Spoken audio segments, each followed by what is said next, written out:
Traditionally, photographers could use special printing techniques in the darkroom in order to tint a print.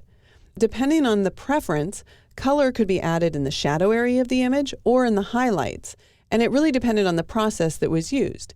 So if you're trying to mimic a traditional sepia tone, which the sepia tone can vary from kind of a red-brown to a deeper purple, you need to add the color in the dark areas of the image. But first we need to convert the image to grayscale. So let's click on the HSL Grayscale panel and then choose to convert this to grayscale.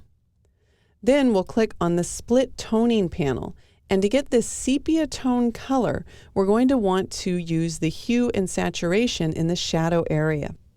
There's two ways you can do this. You can either increase your saturation until you get about the amount of saturation you think you want, and then you can change the hue slider. Or you can use a little shortcut, which is holding down the Option or the Alt key.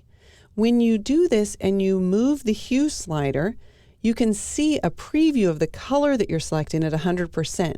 If you don't hold down the Option or the Alt key and you move the hue slider, you won't see any color. So it's the Option or the Alt key that gives you that full-on 100% saturation view, but it's really helpful because that way you can choose the color that you want. Then you let go of the Option or the Alt key and just dial in the amount of saturation. And you can see that the saturation, the color, is actually being added in the dark areas of the image. If we wanted to achieve a different effect, maybe we wanted to achieve an antique-looking image. Well, an image looks antiqued because you've added color into the highlights of the image, similar to maybe the paper fading over time. So I'm going to remove the saturation from my shadows and instead hold down the Option or the Alt key, pick a yellow color, let go of the Option or Alt key, and then dial in the saturation. You can see how the color is being added in the highlight areas here. It's a very, very different look. Of course, one of the benefits of working with Camera Raw and working digitally is that you can also create some really excellent cross-process techniques, in which case you would be adding different colors to the shadow as well as the highlights. So let's say, for example, I wanted to add a bluish tint to my shadows. I've got the Option or the Alt key held down. I select the color, I let go of the modifier key, and then I just dial in the amount of saturation.